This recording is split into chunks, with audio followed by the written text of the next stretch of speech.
Bom dia, irmãos, a paz do Senhor Jesus.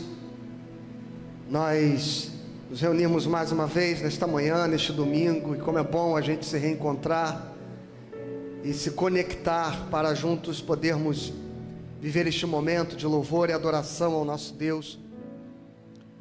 Mas mais uma vez, e mais um domingo que nós faremos o nosso culto, envolto em tristeza, em lamento, em lágrimas,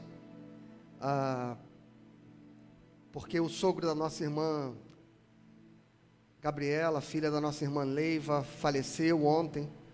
Nós estávamos orando há algumas semanas, há um mês ele estava internado com Covid-19 e ontem veio a falecer. Eu peço que a igreja ore. Logo mais, às 3 horas da tarde, eu estarei acompanhando a família no sepultamento e nós começamos este culto em oração por Breno, por sua irmã Belize, pela esposa de seu pai, a Eveline, e o senhor Telmo que nos deixou, e nós estaremos orando para que o Espírito Santo traga consolo aos corações, traga paz, aquela paz que só mesmo Cristo pode dar. Então estejamos juntos orando em solidariedade, em comunhão neste momento, como diz a palavra do Senhor. A igreja se alegra com os que se alegram e chora com os que choram. E o culto cristão não deveria, em hipótese alguma, ser um lugar de alienação ou de abstração das nossas dores e dos nossos sofrimentos. Ao contrário, nós deveríamos nos apresentar e nos mover ao Senhor sempre por inteiro, de forma verdadeira, com aquilo que sentimos, com aquilo que nos afeta, com aquilo que nos toca.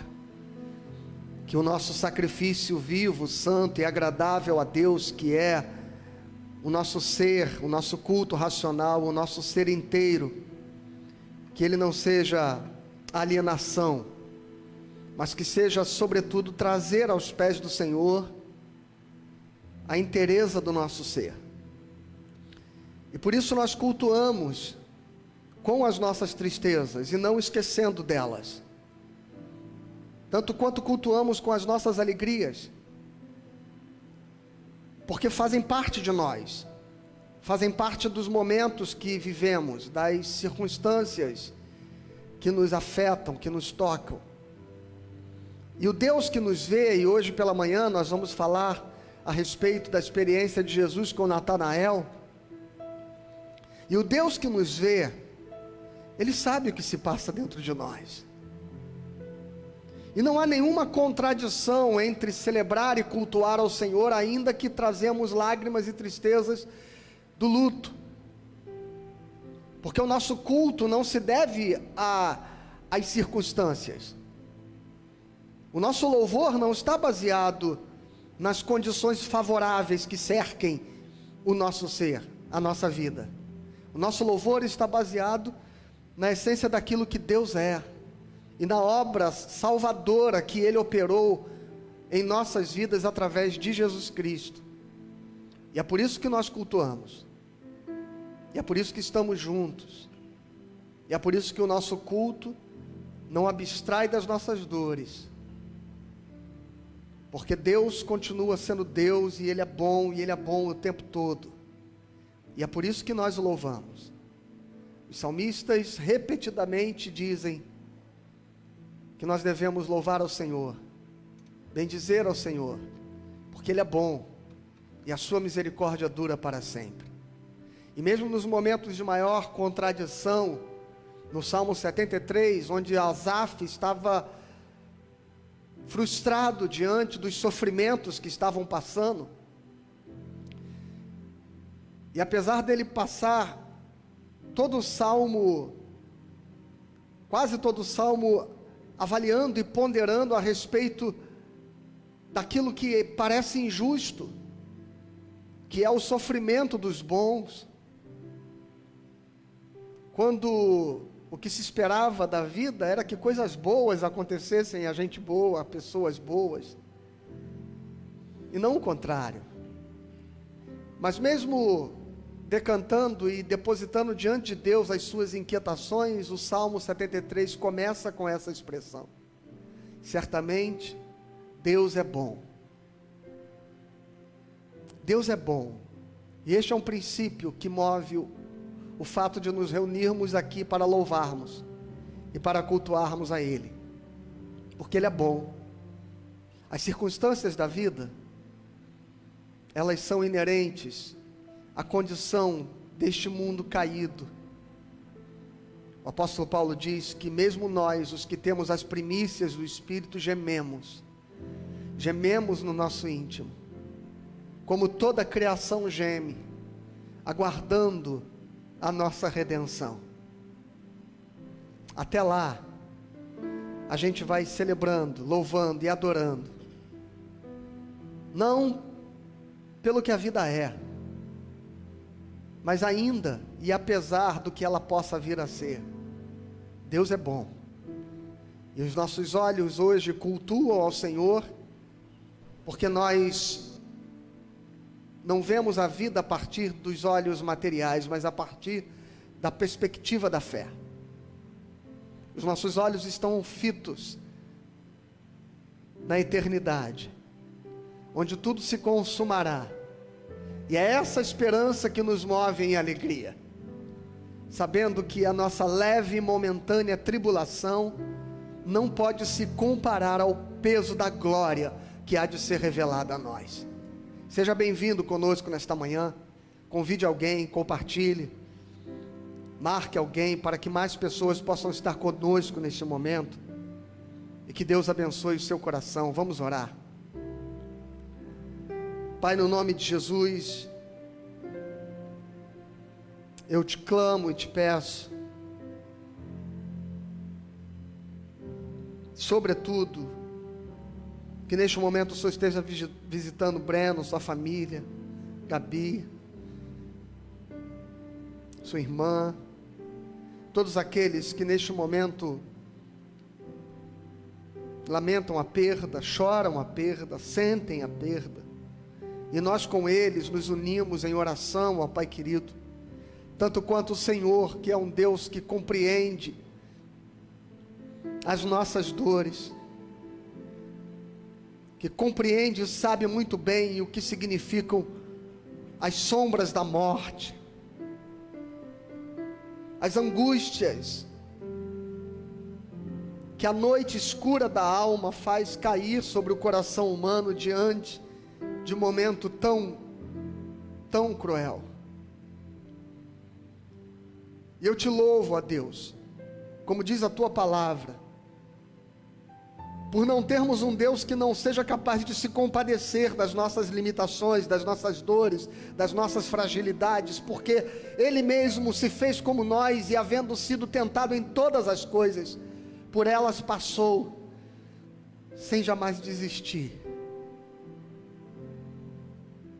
E que nós possamos encontrar em Ti, que esta família encontre em Ti, que os nossos irmãos encontrem em Ti a força, a esperança, o ânimo que será necessário, a Deus querido, para seguir em frente, para guardar o dia que vai voltar a brilhar, o sol que vai voltar a resplandecer, e a alegria que depois de toda a noite escura, ela volta, porque a tristeza, ela não é eterna. Engana-se o poeta quando diz que tristeza não tem fim, felicidade sim. Engana-se por não conhecer um Deus que faz com que a sua misericórdia se renove a cada manhã. E a tristeza, diz a tua palavra, ela dura apenas uma noite, mas a alegria vem ao amanhecer. E que este amanhecer venha logo para estas vidas, para esta casa, mas que sobretudo, aquele amanhecer eterno, onde o sol da justiça brilhará sobre todos, na cidade santa, onde já não haverá mais noite, e não haverá mais pranto, porque Tu mesmo será a luz eterna da nossa alegria, da nossa paz. E nesta manhã nós Te louvamos e Te agradecemos, porque o Senhor tem cuidado de nós, e assim também o Senhor cuidará de Breno e toda a sua família.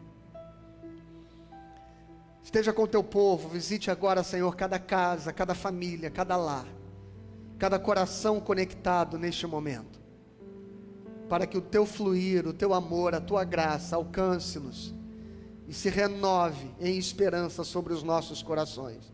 No nome de Jesus, amém. Aleluia. Vamos louvar, vamos celebrar ao Senhor.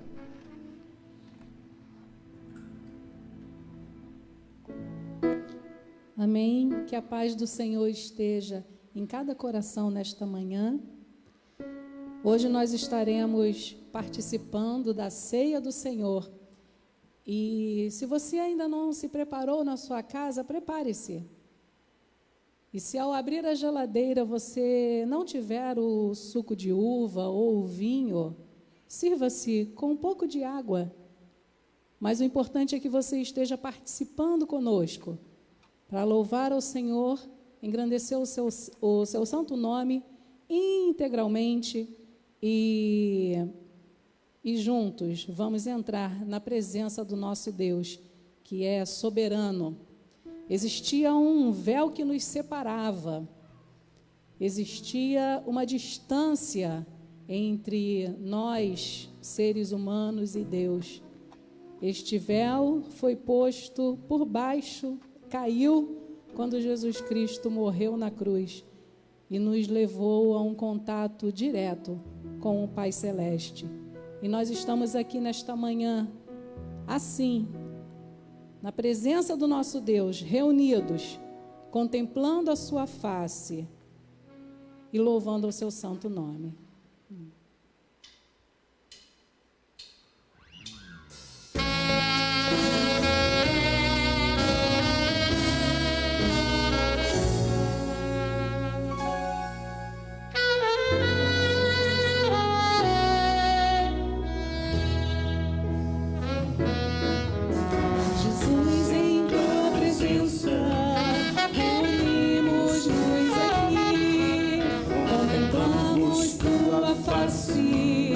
Rendemos-nos a Ti, pois um dia a Tua morte trouxe vida a todos nós e nos deu completo acesso ao coração do Pai. Jesus, em Tua presença, reunimos-nos aqui, contemplamos Tua face e rendemos-nos a Ti. Pois um dia a Tua morte trouxe vida a todos nós e nos deu completo acesso ao coração do Pai. O véu que separava já não separa mais. A luz que outrora apagada agora brilha e cada dia brilha mais. Só pra Te adorar e fazer Teu nome grande e Te dar o louvor que é devido. Estamos nós aqui. Jesus, em Tua presença, reunimos-nos aqui, contemplamos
estamos nós aqui para dar ao Senhor o louvor que lhe é devido.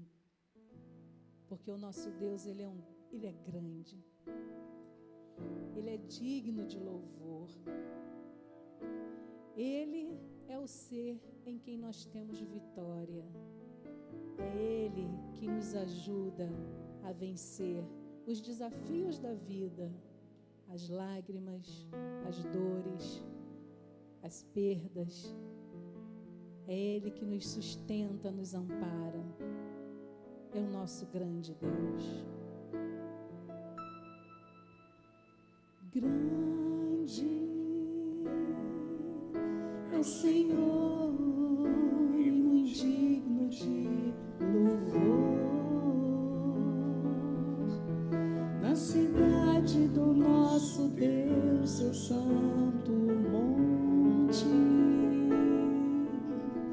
a alegria de toda a terra.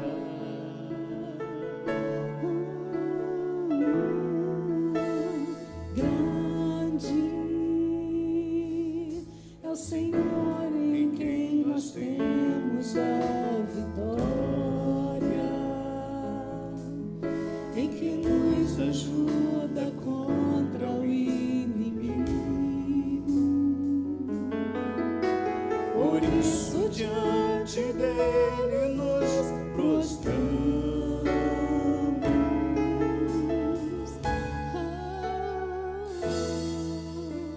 Queremos o teu nome engrandecer e agradecer-te por tua obra em nossas vidas. Confiamos em teu infinito amor, pois só tu és o Deus eterno sobre toda a terra e céu.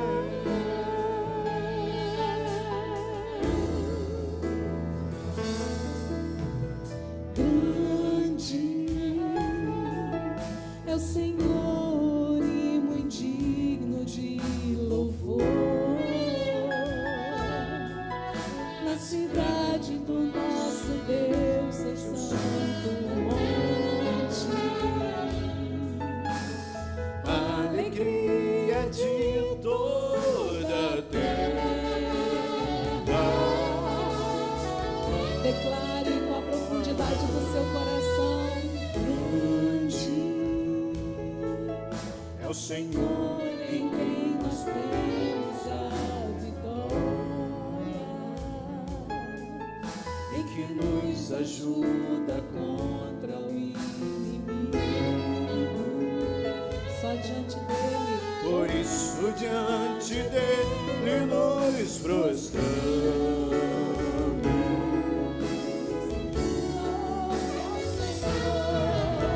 Queremos o teu nome engrandecer e agradecer-te por tua obra em nossas vidas. Confiamos em teu infinito amor, pois só tu és o Deus eterno sobre toda a terra e céu.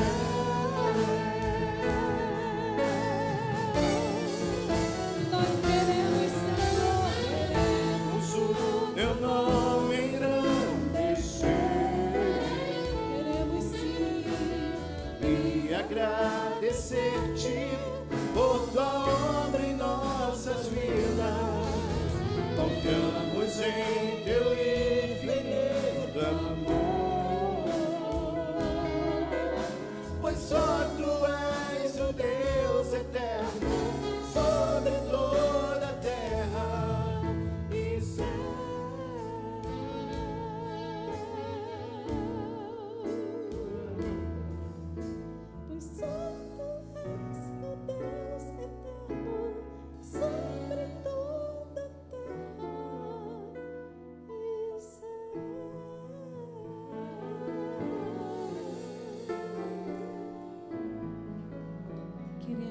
Deus, que os nossos corações, em todo tempo, saiba engrandecer e exaltar o seu santo nome.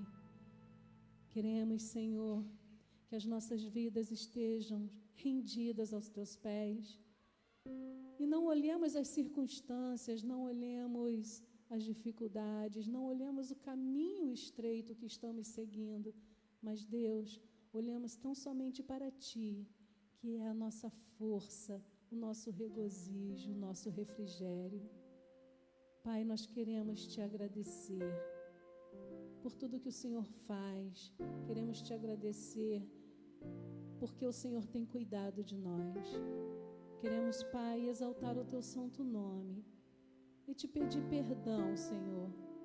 Perdão por, às vezes, acreditar somente nas nossas forças, nas nossas capacidades. Queremos, Senhor, Te pedir perdão porque, às vezes, desacreditamos. Mas, Pai, obrigado pela Tua graça que nos alcança. Obrigado pela Tua misericórdia que nos sustenta. Eu Te louvo e Te agradeço. Em nome de Jesus.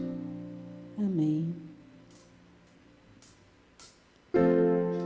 Você vai encontrar a conta bancária, o horário que nós estamos aqui recebendo doações e distribuindo doações para as famílias que estão necessitadas. No mês de maio, nós entregamos 55 cestas com a ajuda da igreja, com o seu voluntariado, com a sua disponibilidade. É tempo de solidariedade. É tempo de abrirmos as mãos e saber que aquilo que Deus tem nos dado não é para ficar retido, é para ser distribuído. Então contribui, colabore, oferte ao Senhor para que a sua obra se estenda sobre a terra, em nome de Jesus. Vamos louvar?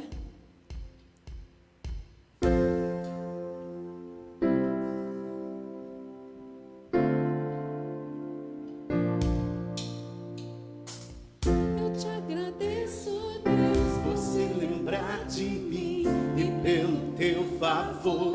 É o que me faz crescer. Eu vivo pela fé e não vacilo. Eu não paro, eu não desisto. Eu sou de Deus, eu sou de Cristo.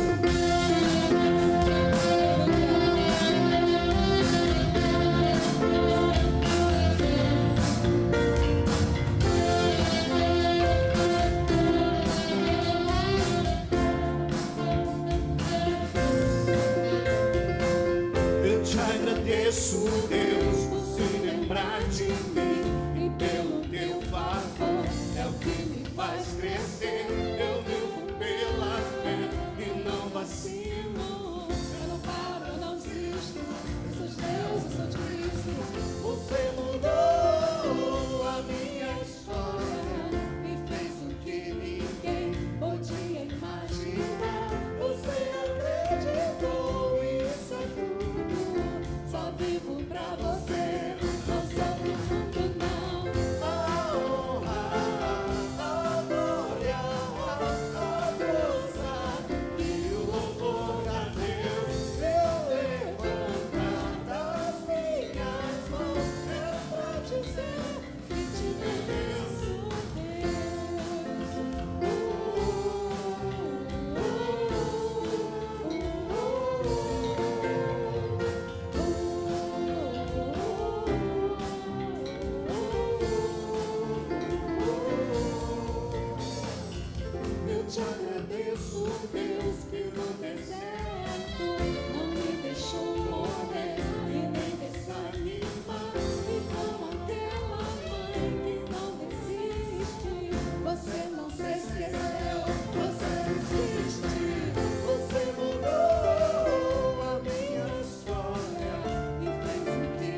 Aleluia. Pertencemos ao Senhor. Nós vamos juntos voltar ao Evangelho de João, que tem sido nossa leitura e nossa exposição há alguns domingos. Estamos no nosso 11º episódio dos sermões expositivos do Evangelho de João. E nós vamos ler hoje ainda o capítulo 1.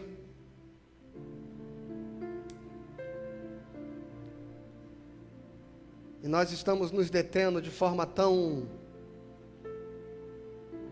detalhada no capítulo 1, né? Especialmente porque a primeira metade de todo o capítulo é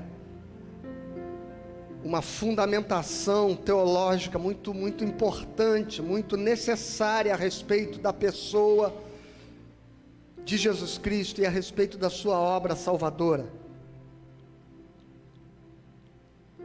João, ele é um evangelho peculiar, porque nós temos no grupo dos 4 evangelhos 3 deles que são chamados de sinóticos, porque relatam a vida de Jesus a partir da mesma ótica. E esta ótica similar dos evangelhos de Marcos, Mateus e Lucas, e eu disse Marcos antes de dizer Mateus propositalmente, porque teria sido, segundo os estudiosos, o evangelho matriz, né? O evangelho base, o primeiro evangelho a ser escrito. Mas nós temos depois derradeiramente o evangelho de João, que tem uma perspectiva profundamente teológica, que tem uma perspectiva de refutar de forma direta já algumas heresias e confusões que estavam sendo apresentadas a respeito da figura de Jesus Cristo, a sua natureza, a sua obra e quem de fato ele era. E essa história de Filipe e Natanael, que nós vamos ler hoje a partir do versículo 43, ela nos coloca em contato com o modo como é natural que haja uma certa confusão inicial a respeito de Jesus Cristo. E uma reflexão precipitada, ela pode nos levar ao equívoco de acreditar que nós estamos falando de um personagem comum da história. E que a sua excepcionalidade tem a ver apenas com a profundidade da sua mensagem e a forma maravilhosa com que viveu entre nós e os milagres que operou, e perdermos a essência daquilo que ele é efetivamente. Ele é o Filho de Deus. Então, você que abriu o Evangelho de João, capítulo 1, versículo 43,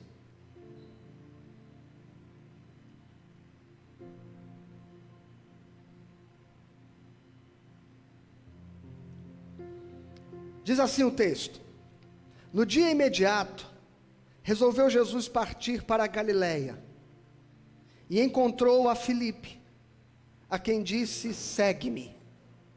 Ora, Filipe era de Betsaida, cidade de André e de Pedro. Filipe encontrou a Natanael e disse-lhe: achamos aquele de quem Moisés escreveu na lei, e a quem se referiram os profetas, Jesus, o Nazareno, filho de José.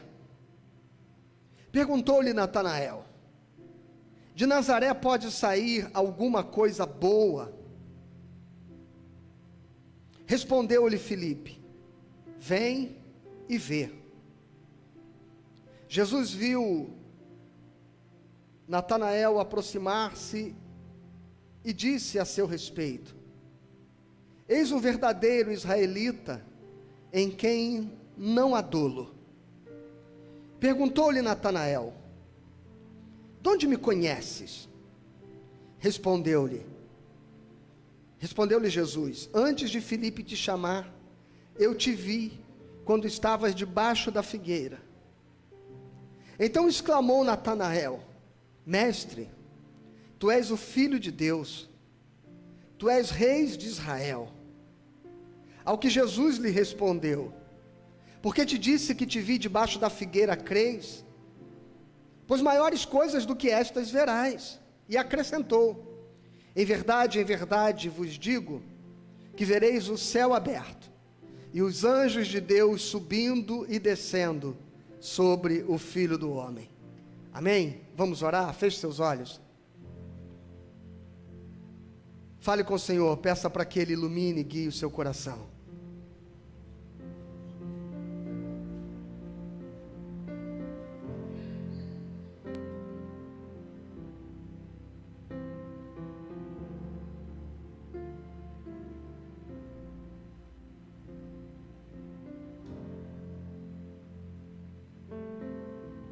Senhor, nós nesta manhã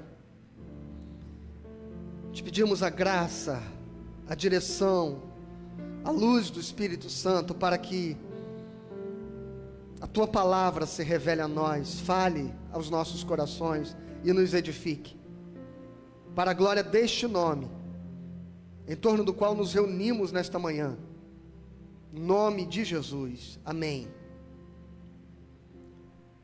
Então, irmãos, nós estamos no dia seguinte, no dia imediato. Por que no dia imediato?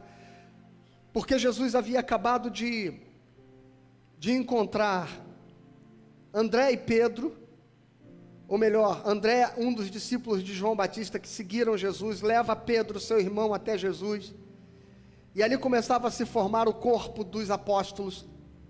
E o texto diz que naquele mesmo dia que ele encontra Pedro, ele vai para a Galileia, porque esta primeira narrativa de João Batista e Jesus, ela está se dando ali na Judeia, em torno da cidade de Betânia. É assim que o evangelista João nos relata. Mas agora Jesus vai para a Galileia, de onde efetivamente ele vem, né? Porque cresceu, viveu, e é conhecido naquela região como filho de José, o carpinteiro de Nazaré.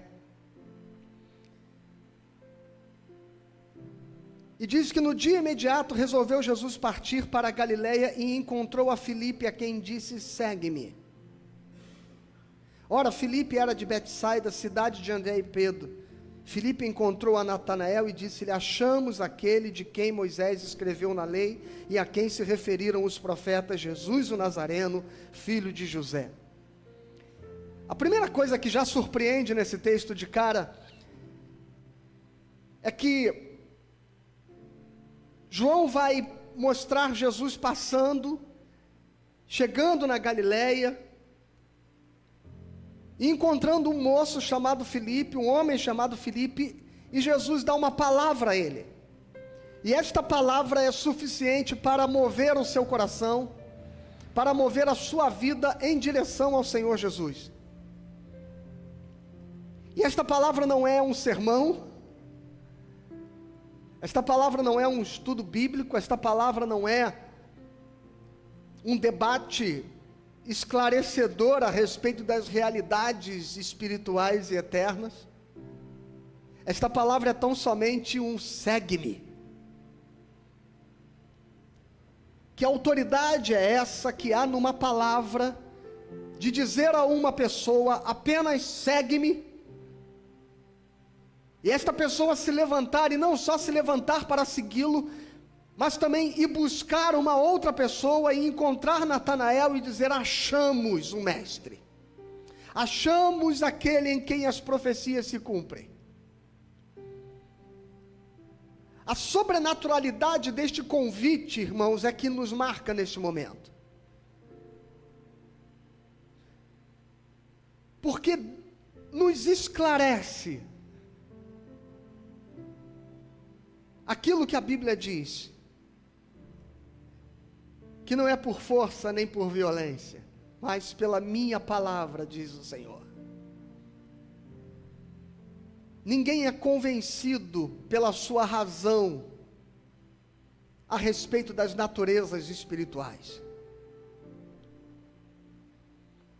Daqui a 2 capítulos nós estaremos encontrando Jesus e Nicodemos numa conversa.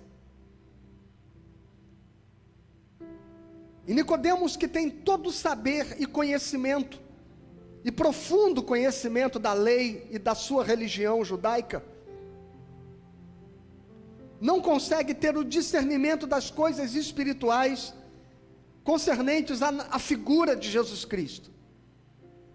E quando ele chega fazendo inferências a respeito de quem ele achava que Jesus era, Jesus diretamente lhe confronta, dizendo que ele não poderia compreender as realidades do reino de Deus se ele não fosse gerado, regenerado através da obra do Espírito Santo. O que convence então Filipe a seguir Jesus? Se recebeu apenas de Jesus uma palavra: segue-me. É aquilo que João Calvino dizia a respeito da graça irresistível de Deus. O convite da graça é irresistível.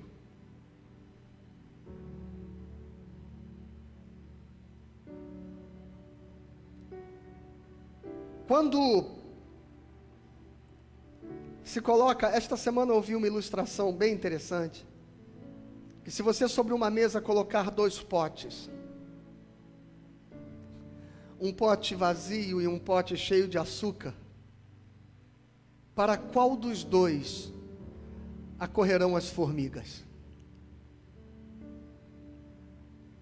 Assim é a graça de Deus. Você tem a opção de ir para o outro pote.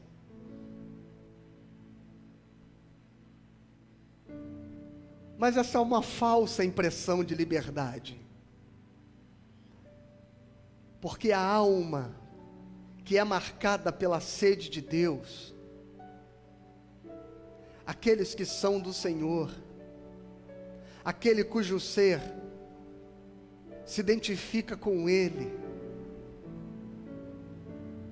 é impossível que possa resistir ao convite da graça de Deus. Nós não seguimos a Jesus porque fomos convencidos. Nós não seguimos a Jesus porque compreendemos.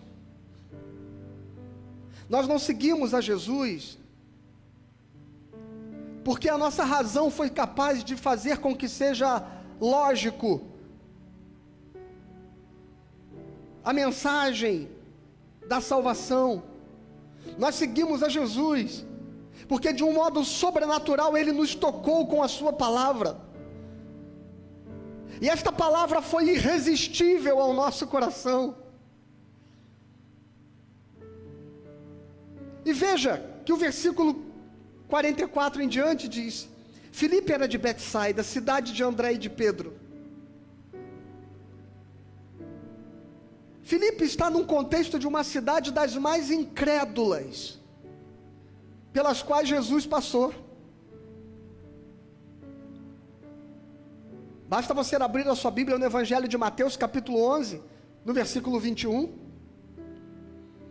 e você verá Jesus dizendo a respeito de Betsaida de Corazim: ai de ti, porque se em Tiro e Sidom tivessem sido feitos os sinais que vocês viram, eles teriam se quebrantado, mas esta cidade é uma cidade de coração duro, incrédula. E o que faz com que de um modo sobrenatural André, Pedro e Filipe sigam um segue-me de um homem desconhecido?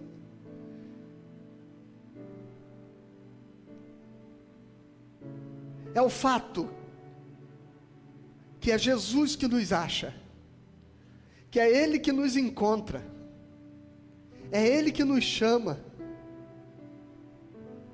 É Ele que nos convida e é Ele que faz com que nós aceitemos o convite. Porque dele diz a palavra, vem sobre nós tanto o querer quanto o efetuar. Porque aos que antes conheceu, a estes ele elegeu, predestinou. E aos que predestinou, a estes ele chamou. E aos que chamou, a este também justificou. E aos que justificou, a estes ele glorificou. De modo que do começo ao fim, toda a obra foi feita por ele. Segue-me. Foi a palavra suficiente para Filipe se levantar e seguir Jesus.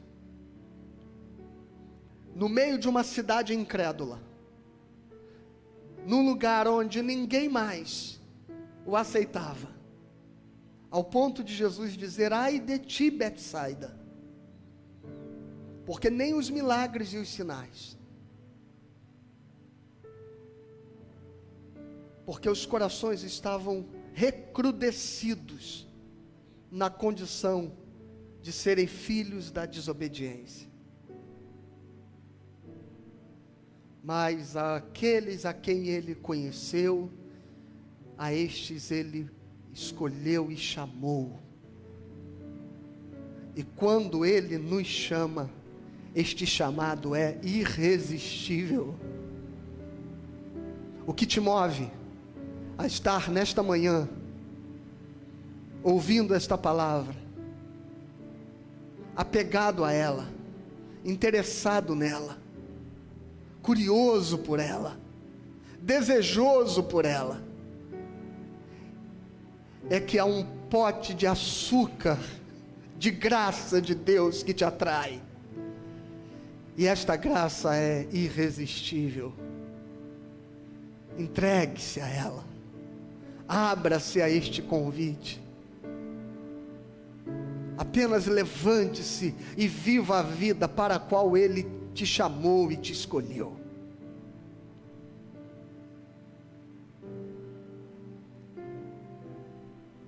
E o texto continua dizendo: Filipe encontrou a Natanael, versículo 45, e disse-lhe: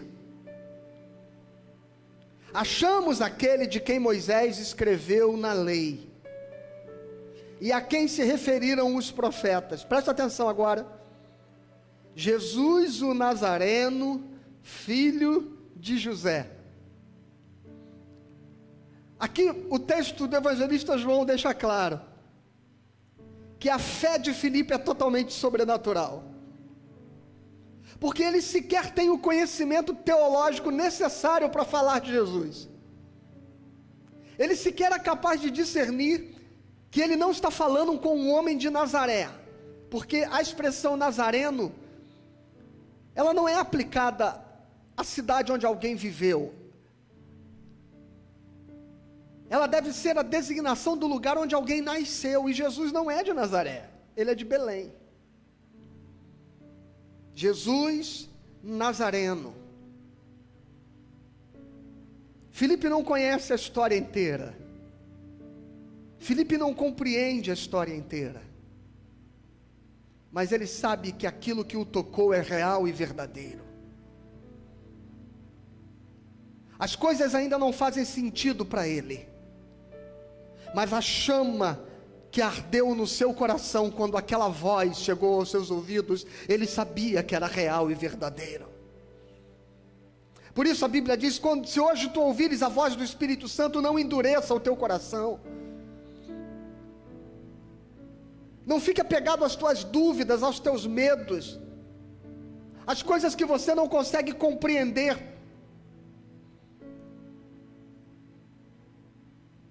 Porque o Evangelho, sobretudo, é algo que você antes precisa crer. E eis aqui um missionário que falava ainda precariamente da mensagem que estava querendo levar, mas a essência daquilo que ele cria e daquele em quem ele cria, ele sabia que era verdadeira.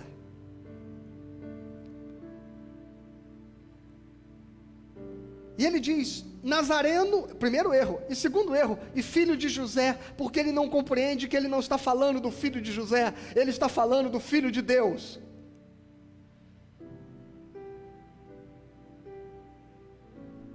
Então ele não sabe exatamente definir teologicamente Jesus, mas ele sabe dizer para alguém, que tudo aquilo que ele buscava na vida, ele encontrou naquele homem. Esse é o poder do Evangelho. Que antes de tentar encontrar um Cristo que te faça sentido, você precisa saber que Ele é o Cristo que você necessita,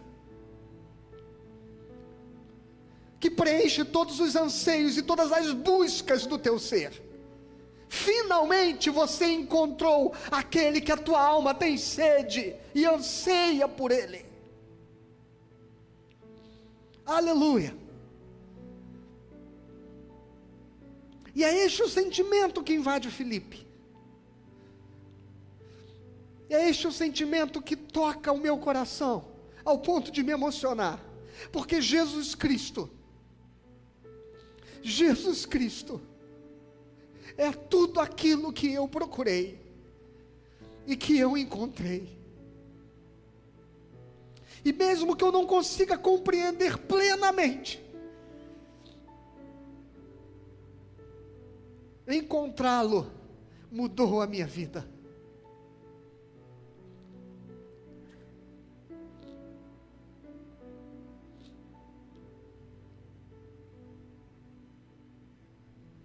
E eu queria, obrigado, vida.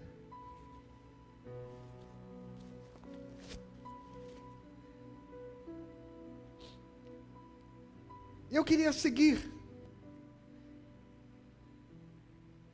com o versículo 46, que diz assim: perguntou-lhe Natanael, de Nazaré pode sair alguma coisa boa? De Nazaré pode sair alguma coisa boa? O testemunho impreciso de Filipe faz com que Natanael também tire conclusões precipitadas e até preconceituosas. E talvez você esteja tirando conclusões precipitadas a respeito do Evangelho, porque talvez uma pessoa de fé muito simples falou a você coisas que para você parecem absurdas, coisas que para você parecem não ter lógica. Talvez por você ver uma pessoa de fé simples acreditar em determinadas coisas e relatar determinados eventos de um modo com uma crença tão profunda, e talvez espiritualizar coisas que para você são corriqueiras e banais. Talvez você comece a tirar conclusões que a fé desta pessoa se está depositada num mito, em algo que ela acredita por conta da sua ingenuidade.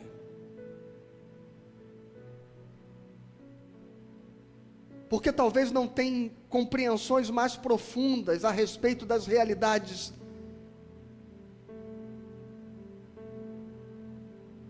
das leis e de todas as forças que regem a natureza e o universo. Talvez quando você ver alguém tirar relatos da cosmovisão tão simplificada do Antigo Testamento, e que parecem tão contraditórios àquilo que você crê e sabe e conhece por intermédio daquilo que a ciência já descobriu e revelou, talvez você seja tentado a acreditar que a descrição parcial de Filipe da fé e das afirmações que você julga ingênuas de uma pessoa desqualifiquem a essência da mensagem que ela carrega.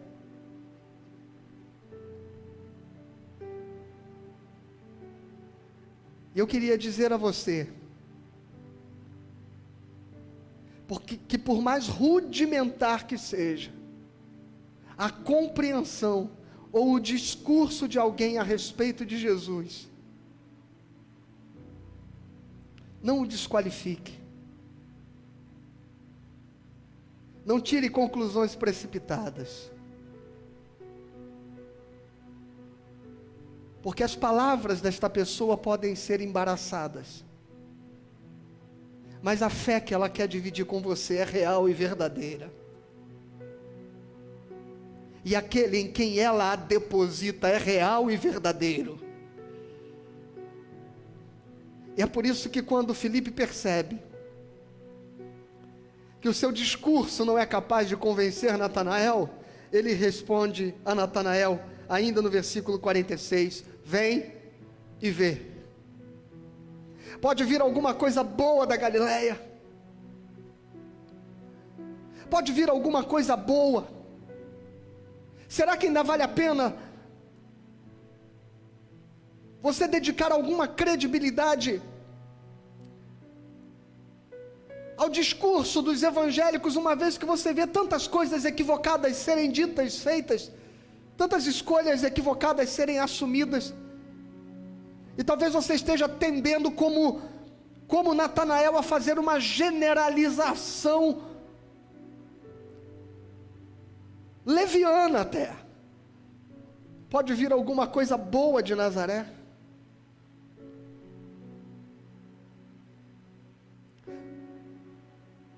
Cuidado para que você não faça generalizações a respeito de coisas que você não se deu o privilégio de conhecer profundamente. E o convite que Filipe faz a Natanael, eu faço a você: vem e vê. Vem e vê que o Evangelho, apesar dos evangélicos, é a palavra viva, onde se cumpre a promessa de Deus de salvação para a sua vida. Vem ver que Jesus é bom, que Ele vive e reina e é poderoso. Vem e ver que Ele é aquele que pode mudar a tua existência. Vem e ver. Não se esconda atrás dos seus preconceitos, das suas inferências. Não se esconda atrás da sua razão. Não se porte como alguém que é sábio demais ao ponto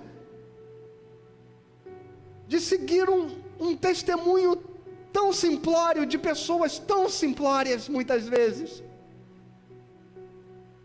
Dê-se a chance de conhecer o Cristo que deseja encontrar você,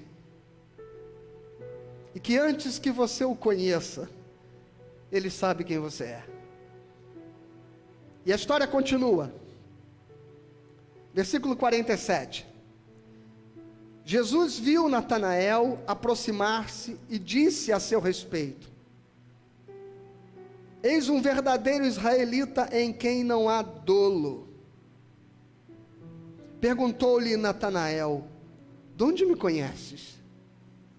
Respondeu-lhe Jesus: antes de Filipe te chamar, eu te vi quando estavas debaixo da figueira.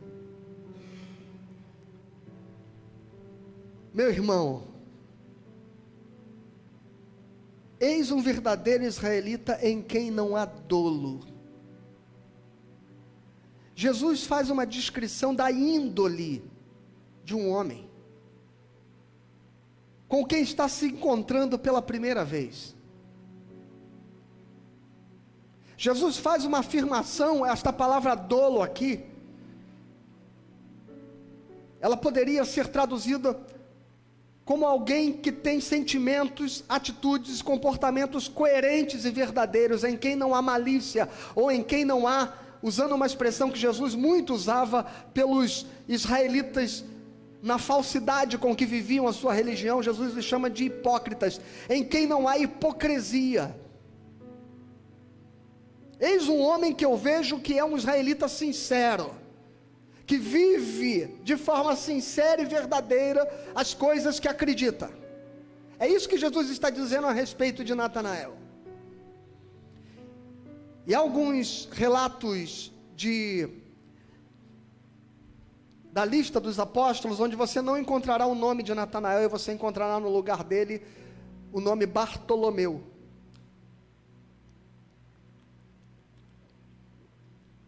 Bartolomeu é um nome que designa a sua filiação.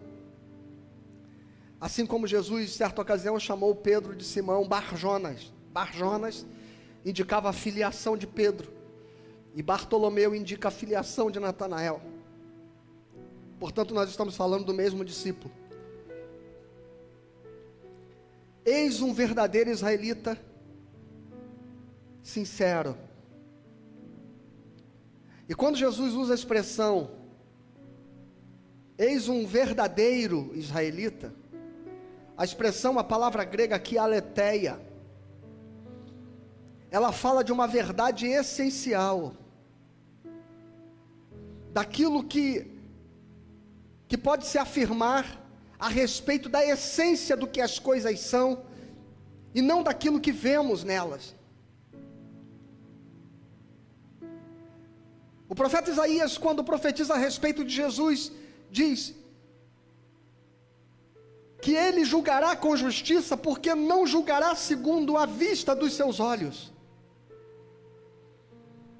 Porque a análise que Jesus faz da realidade das pessoas não é a partir da superfície daquilo que se vê, mas é daquilo que os seus olhos contemplam na profundidade do nosso ser.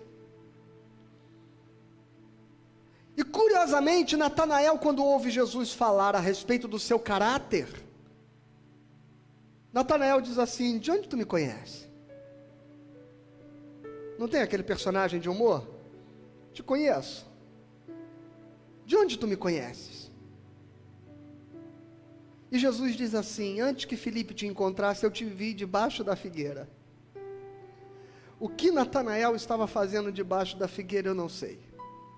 O que ele estava pensando ali, eu não sei. O que ele estava refletindo e quais eram as preocupações que tomavam conta da sua vida naquele instante, eu não sei. Mas eu sei que ao Jesus revelar a ele que o viu debaixo da figueira, faz ele dar uma declaração dizendo: então exclamou Natanael, tu és o Filho de Deus. Aquilo que Filipe ainda sequer tinha compreendido plenamente, Natanael compreende num estalo: tu és o Filho de Deus. Não és o filho de José, que Filipe me apresentou. Você não é um personagem comum da história, como Filipe me levou a crer.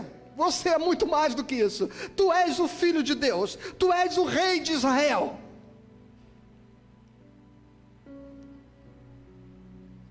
Então, Natanael, numa afirmação, ele traz clareza às duas afirmações equivocadas de Filipe. Porque uma das afirmações de Filipe é que ele é de Nazaré. E aqui, ao afirmar, tu és o rei de Israel, Natanael está remontando a profecia que diz que o rei de Israel, o Messias, viria de Belém, da cidade de Davi. E ao afirmar que tu és o Filho de Deus, ele está refutando também a declaração de Filipe, de que ele seria filho de José. Tu és o Filho de Deus, tu és o Rei de Israel. Natanael compreende as coisas que são incompreensíveis ao ser racional, porque isso toca o seu coração pela obra do Espírito Santo. E veja como ele conclui isso. Ele conclui isso porque Jesus fala a respeito de algo que Jesus não poderia ter visto se fosse apenas um vidente vendo um homem debaixo da figueira. O que Jesus veria de um homem debaixo da figueira? A roupa que ele está vestindo, o seu semblante, o seu olhar, a cor do seu cabelo. Mas não é disso que Jesus fala. Jesus não fala das características superficiais de Natanael, mas ele fala da natureza profunda do seu ser. Verdadeiramente, eu quero falar da essência de quem você é. Você é um homem sincero. E Natanael percebe, possivelmente por aquilo que estava se passando na sua mente, debaixo daquela figueira, que Jesus penetrou as profundezas da sua alma. E é por isso que muitas vezes você ouve a palavra sendo pregada e parece que ela está falando contigo. Há pessoas que se levantam como se o pregador tivesse intencionalmente se direcionando a elas. Pois se você está sentindo isso nesta manhã, é porque é Jesus Cristo e não eu que está enxergando as profundezas do teu ser. E as palavras dele, elas estão falando da realidade da tua vida, mais profunda realidade da tua alma. Ele conhece o seu nome, Ele sabe quem você é, Ele sabe onde você anda, onde você esteve, Ele conhece a história da sua vida, mas sobretudo, Ele conhece as profundezas da tua alma. Por isso que Ele convida você para um encontro, onde Ele poderá descedentar as sedes que se instalaram no teu ser, e só Ele pode suprir. E Natanael, de incrédulo, e com um preconceito estabelecido a respeito da figura de Jesus, se quebranta plenamente ao ouvir e a perceber que aquele homem é alguém que tocou a sua alma. Jesus não é alguém que quer estabilizar a sua vida na superfície. Jesus não quer alguém que quer trazer a você uma paz e um conforto psicológico. Jesus tampouco é alguém que está propondo a você uma estabilidade material, familiar. Jesus é alguém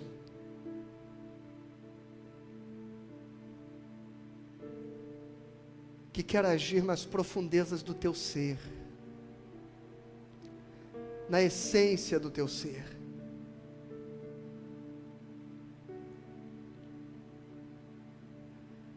E Natanael, diante da constatação que estava diante de um homem que tinha o poder de enxergar a sua alma, o seu coração, ele se maravilha ao que Jesus responde no verso 50.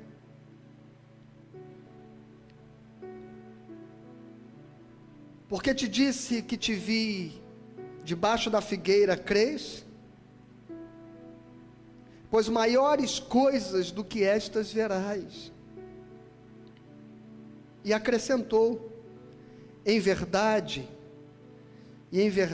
vos digo, que vereis o céu aberto, e os anjos de Deus subindo e descendo sobre o Filho do Homem.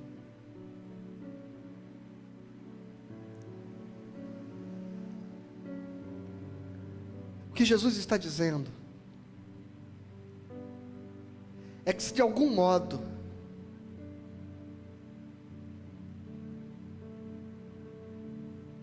aquilo através do que Ele está se revelando a você te maravilha tanto, porque vê ao encontro de uma questão imediata da tua existência, porque Ele hoje pode curar você, porque Ele hoje pode transformar a sua vida, porque Ele pode mudar seu casamento, porque Ele pode trazer paz à sua alma. Se estas coisas por si só já podem te maravilhar, Jesus está dizendo: se prepara, porque o reino de Deus, do qual você está sendo convidado a fazer parte, é muito mais glorioso, portentoso, poderoso, maravilhoso do que você pode imaginar. Os céus vão se abrir.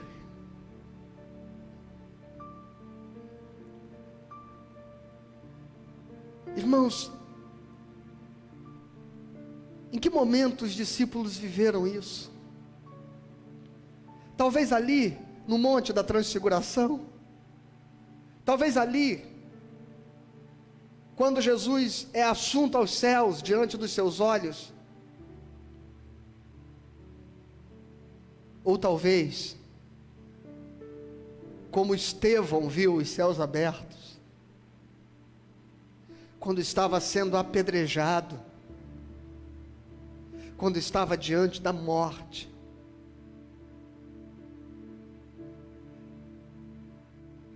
quando condenado e executado por ordem e consentimento de Saulo de Tarso, o texto diz que ele viu os céus abertos e Jesus Cristo de pé à destra do Pai. Qualquer que seja a glória, o milagre, o poder, a manifestação de Deus nesta sua vida, eu quero dizer que coisas maiores virão. Os céus se abrirão, e de braços abertos o Filho de Deus nos receberá na sua glória. E eu repito o versículo que citei logo no começo: porque aos que antes conheceu, a estes predestinou, e aos que predestinou, a estes chamou, e aos que chamou, justificou, e aos que justificou, a estes glorificou. A boa obra que ele começou, ele irá completar. E você verá os céus abertos, e você verá que vitória, poder e milagre de verdade é aquele, quando a eternidade se abrir, e vereis o Filho de Deus e os anjos ao seu redor, e nós nos encontraremos com Ele na glória. Deus abençoe você. Senhor, ilumine este coração, esta casa e esta família, para que esta palavra reveladora, esta ordem irrecusável, irresistível, hoje possa ecoar em cada uma das casas conectadas a esta nossa transmissão. No nome de Jesus. Amém.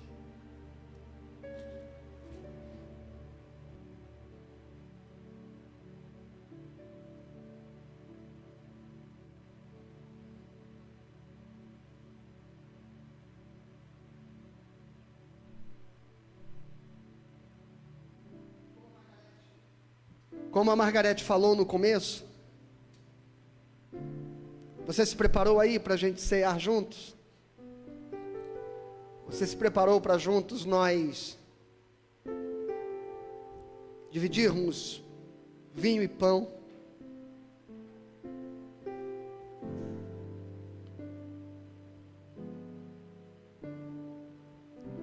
Esta celebração é tão profunda que o apóstolo Paulo a recebe de Jesus, e ele não diz que o relato que está fazendo está baseado naquilo que ele ouviu dos apóstolos. Não, ele diz: o que eu recebi diretamente do Senhor Jesus é isso que vos comunico. Que na noite em que foi traído, tomou Jesus o pão e, abençoando-o, partiu e o deu aos discípulos, dizendo: tomai e comei, este é o meu corpo. E semelhantemente, enquanto comiam, tomou o cálice e disse: tomai e bebei, porque este é o meu sangue, o sangue da nova aliança, derramado em favor de muitos, para a remissão de pecados. Nesse momento, nós já estamos conectados pelas ferramentas digitais que nos aproximam e nos unem. Neste momento nós já estamos conectados pelos vínculos de fé que nos aproximam, porque somos um corpo, servimos a um só Senhor, estamos debaixo de um só batismo e vivemos uma só fé. Mas a ceia do Senhor, este momento é singular, porque através dele se manifesta a presença real. E quando eu digo a presença real, não é a presença espiritual de Cristo, pela obra do Espírito em nós, mas é a presença corpórea de Cristo. E que mistério é esse que nos une neste momento ao Cristo ressuscitado? Senão o fato de que nós participamos da ceia espiritualmente, e ela nos remete e nos transporta às regiões celestes. De modo que nesse momento nós nos conectamos com toda a igreja de Cristo na face da terra. A igreja eterna. Neste momento, efetivamente da ceia, de forma mística e sobrenatural, se constrói a Assembleia de todos os santos, vivos e mortos. Porque é o corpo e o sangue que se materializam não no pão e no vinho, mas que se materializam na presença real, no lugar no qual adentramos por este gesto sobrenatural. Vamos orar. Pai, no nome santo de Jesus, nós aqui, em cada casa, em cada lar onde a mesa está posta, nós te agradecemos. Te agradecemos por podermos ser parte deste corpo, no qual fomos introduzidos por termos sido batizados em Jesus Cristo. E por este Espírito nós nos tornamos um contigo e uns com os outros. E nesta hora, por este sangue, por este poder, por este corpo moído, transpassado, nós vivemos a memória da redenção. Não a memória que lembra, mas a memória que reencontra, que revive a esperança que esta aliança nos traz. Ser com cada lar e cada família, cada elemento nesta hora, consagrado a Ti, se revista da sobrenaturalidade daquilo que Ele comunica, como meio de graça, através do qual nós temos acesso à presença real de Cristo no meio da sua igreja. E no nome dele nós oramos. Amém.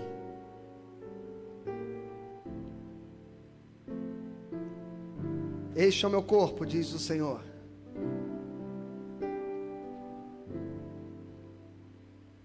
Seja bendito.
Eis nestas chagas,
Tu não somente perdoas,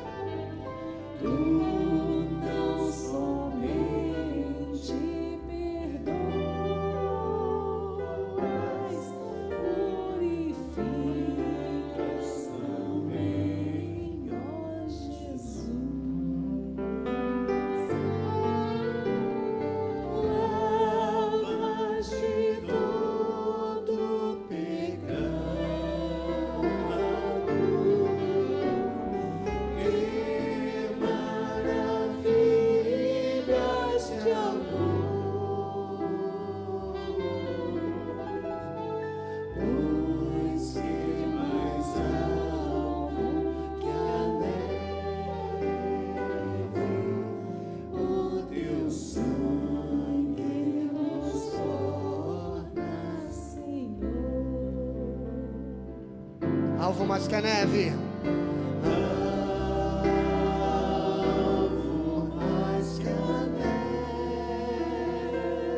Alvo mais que a neve.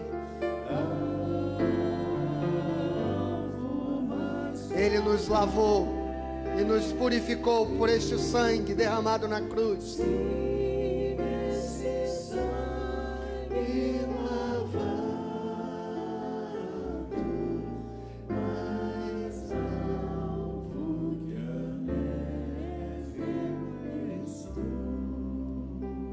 Bom, não esqueça de tirar a fotografia de você em torno da mesa, para que nós possamos juntar naquele álbum que expresse a comunhão, a nossa comunhão, e possamos juntos compartilhar este momento, onde estivermos ceando, partindo o pão e tomando o vinho, em nome dele, comamos dele todos.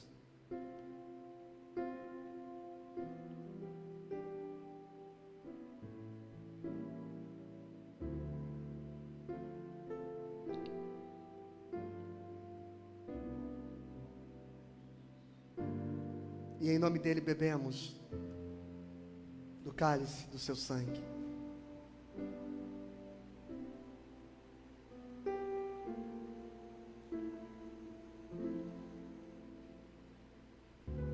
Obrigado, Senhor. Obrigado por esta manhã. Obrigado por este culto. Obrigado pela comunhão dos teus filhos. E obrigado por poder nos proporcionar, não permitir que nenhum dos nossos irmãos passe sozinho pela sua dor e pelas suas lágrimas. E eu te peço nesta hora, como oramos no início deste culto, que o Senhor esteja com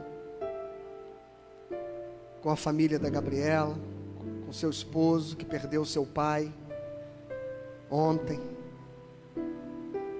e que será sepultado hoje às 3 horas da tarde. Que o Senhor esteja com aquele lar, que o Senhor esteja com o Breno, com sua irmã, que o Senhor esteja com aquela esposa que perde o seu esposo, que o Senhor conforte os corações, que o Senhor esteja ali conosco, colhendo as lágrimas e trazendo o conforto que só o Teu Espírito Santo pode trazer quando estivermos ali sepultando o corpo do irmão Telmo. E que a Tua igreja esteja em contínua oração, para que a obra do Teu Espírito seja feita naqueles corações e naquela família, no nome de Jesus. Despede-nos hoje em paz, Senhor, após o culto infantil que terá início daqui a pouquinho. Que as crianças sejam igualmente abençoadas nesta manhã. E que à noite o Senhor esteja conosco mais uma vez, onde vamos juntos louvar e adorar o Teu nome. Amém. Amém, meu irmão. Nós terminamos o nosso culto, mas as crianças darão continuidade. Chama aí a criançada, porque o culto infantil terá início logo na sequência. E eles estarão sendo abençoados pela ministração da palavra de Deus. À noite eu espero você às 19 horas no nosso culto vespertino, onde nós vamos trazer uma palavra sobre culpa. A obra da justificação do Espírito Santo de Jesus Cristo em nós. Esteja em oração, viu? Eu recebi a notícia de que o sepultamento inicialmente era às 12 horas, será às 15 horas, no cemitério, em paciência, e naturalmente, devido às condições que estamos vivendo, o acesso é limitado, e apenas uma pequena parte da família, e eu estarei junto com eles ali, no sepultamento do Senhor Telmo, pai do esposo da Gabi, filha da nossa irmã Neiva, membros da nossa igreja. E esteja em oração para que Deus possa cuidar desta família.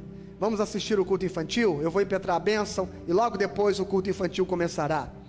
Que a graça do Senhor Jesus, o amor de Deus o Pai, que a comunhão e as consolações do Espírito Santo sejam com você, a sua casa, a sua família, hoje e para todo sempre. Amém e amém. E não esquece, viu, que para além de hoje à noite, na terça às 19h30 nós estamos em live de reunião de oração, e na quinta às 10 da manhã nós estamos na nossa devocional de quinta, onde nós estamos falando sobre a temática do Pentecostes, porque nós estamos no tempo litúrgico do Pentecostes, que se iniciou no domingo passado, que foi dia de Pentecostes. Então estamos falando sobre a doutrina do Espírito Santo, a doutrina reformada do Espírito Santo, e na quinta-feira estaremos falando sobre os dons do Espírito e o olhar reformado sobre este tema. Eu espero você nesses nossos encontros, hoje às 19, terça às 19h30 e quinta às 10 horas da manhã. Deus abençoe você.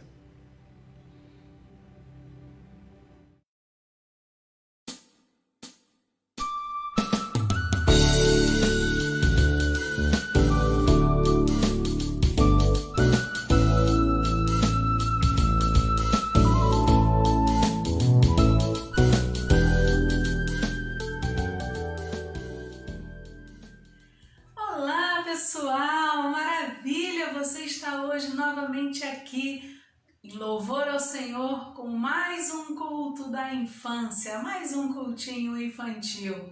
Eu sou tia Margarete, Nós estamos aqui na Igreja Presbiteriana do Pechincha, nós estamos no Rio de Janeiro, nós estamos no Brasil e é uma alegria ter você hoje aqui conosco. Vamos começar o nosso culto com uma oração ao nosso Pai, esse Pai que nos ama, que nos acompanha, que nos guia. Vamos orar ao Senhor? É hora agora de aquietar o coração e ouvir Deus falar e falar com Deus. Vamos orar? Senhor, repete com a tia, tá?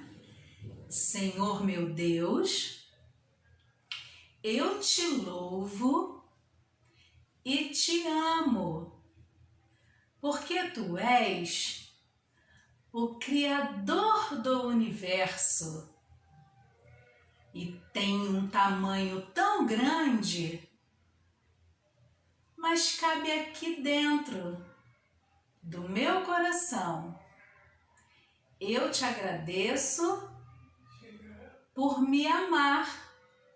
Eu te agradeço por se revelar a mim.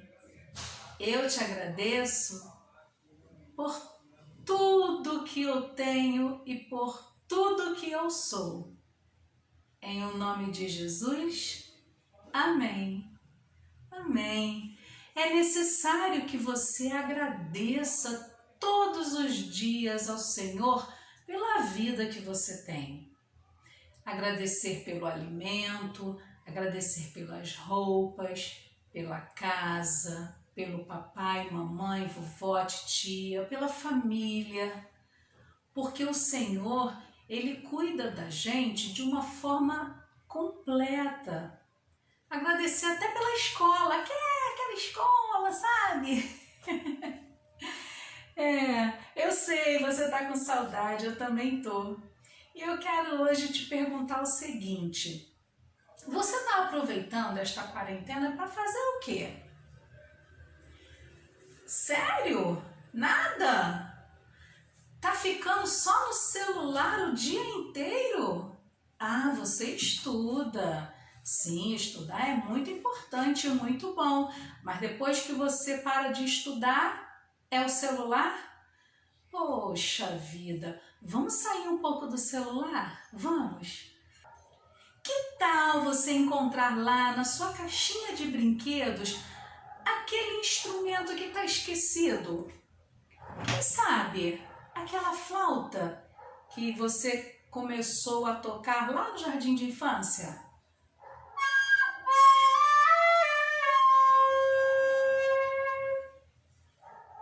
Volta a aprender. Eu tô com um desafio pessoal.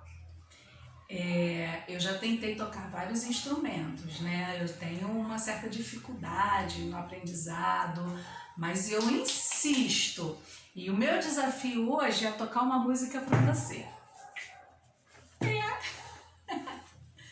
Ó, será que vai dar certo? Se não der, você me perdoa, tá? Mas vamos tentar? Eu vou tentar. Bem facinho. Ah. 3 palavrinhas só eu aprendi de cor. Deus é amor. La la la la la la la la.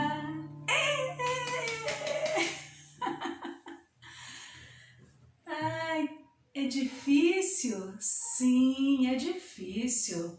É impossível? Não, não é impossível. É necessário que você se dedique, que você queira, que você se desafie. Porque cada vez que você se desafiar a aprender uma coisa nova, você vai lutar para conquistar. E essa luta faz a gente se sentir vivo, essa luta faz a gente se sentir sonhando. E são os sonhos que nos levam adiante, que nos motivam a continuar a viver. a vida é necessário que se sonhe. Vamos louvar ao Senhor? Sandro!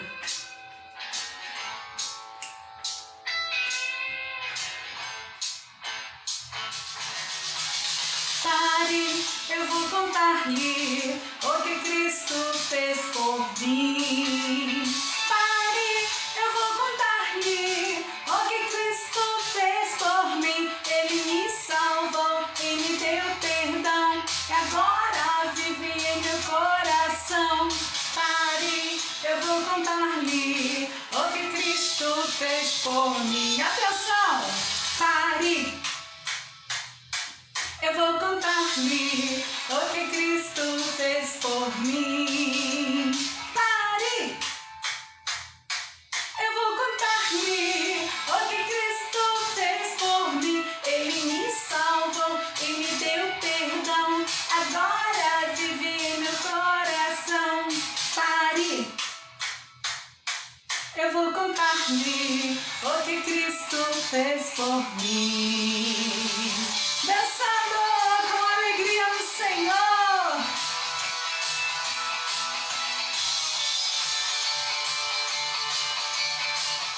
Tá bonito. Pare. Eu vou contar-lhe o que Cristo fez por mim. Pare.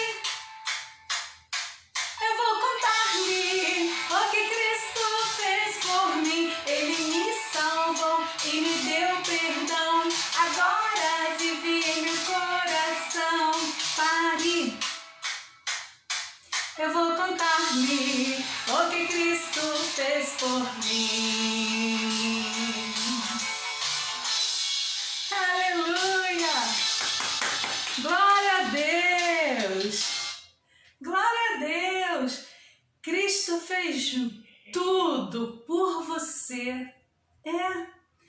Ele deixou a sua glória, veio à terra, viveu neste mundo como um homem, morreu por você e ressuscitou e vivo está, morando no seu coração. Aleluia! Nossa vida é cercada por decisões. Sim, nós precisamos decidir sobre tudo. A gente decide se veste esta ou aquela roupa. A gente decide se assiste este ou aquele programa. A gente decide se liga ou não liga ao celular. Tudo a gente decide. Se hoje vai dormir deste lado ou deste lado. As escolhas são necessárias. E para falar um pouco sobre isto, eu quero convidar nesta hora a tia Márcia, que vai trazer a palavra do Senhor para encher o nosso coração. Fica ligadinho aí. Daqui a pouquinho a gente volta, tá bom?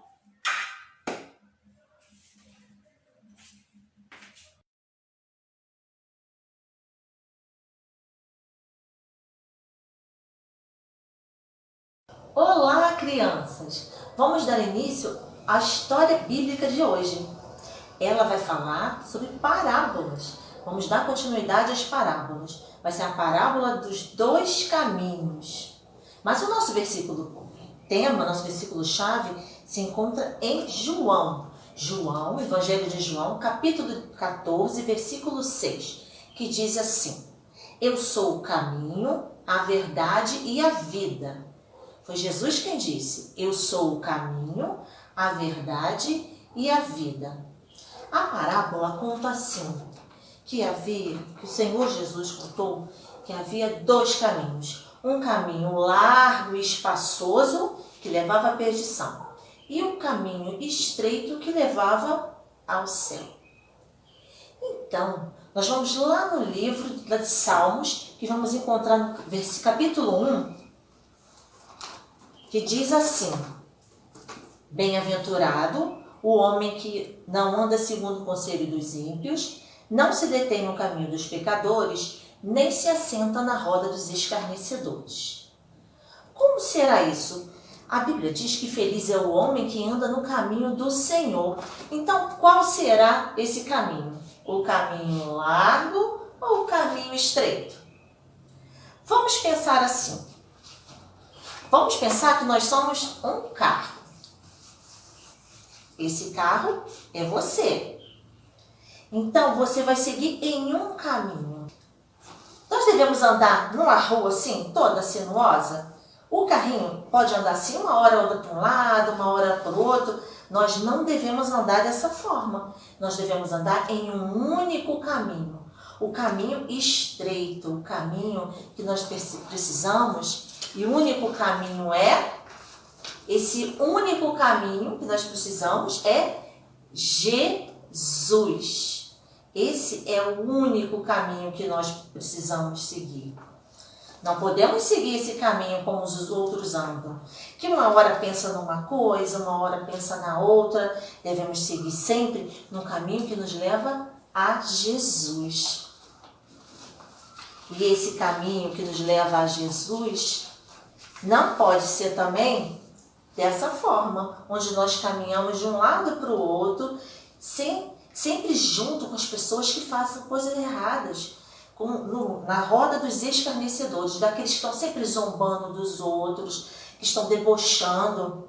Esse não é o caminho que nos leva ao Senhor.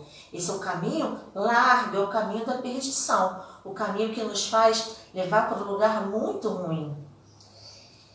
Nós precisamos ter sempre o caminho reto, o único caminho que nós temos que nos lva a Jesus é através da cruz.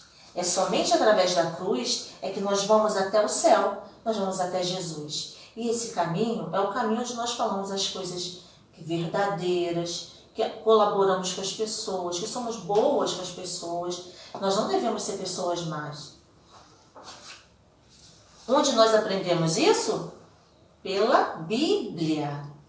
É através da Bíblia que o Senhor Jesus nos explica todas as coisas que nós devemos fazer, que nós devemos ir para lugares corretos, lugares que nos levam até o céu.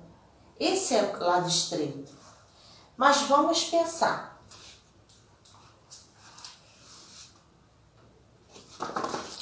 Onde você está estacionando o seu carro?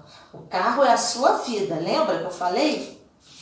Onde você está estacionando o seu carro? Lembre-se que não pode estacionar no lugar proibido. Onde é o lugar proibido? Sabe quando a gente está vendo coisas que não deve? Desenhos que não é apropriados, programas de televisão que não é legal pra gente, ouvindo coisas ruins, músicas com palavrão, com coisas bem ruins.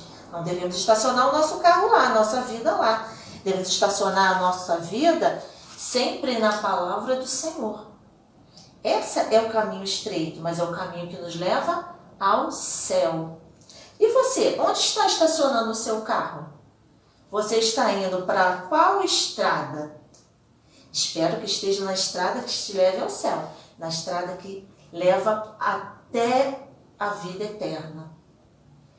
Crianças, hoje a nossa palavra foi sobre esses dois caminhos. Espero que tenha tocado no coração de vocês e que vocês entendam que o caminho que nós precisamos é o caminho que leva a Jesus. Deixe que Ele tome conta da sua vida, dê o volante da sua vida para Ele poder levar até o céu. Um beijo para vocês e até o próximo encontro. Um beijo no coração.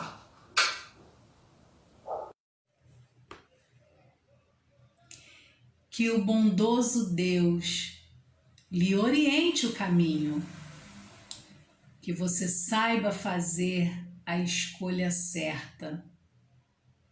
Uma escolha que não depende do papai e da mamãe. Depende de você e Jesus. Convide Ele para morar no seu coração e que você faça a escolha certa, que você escolha o caminho correto. Vamos orar?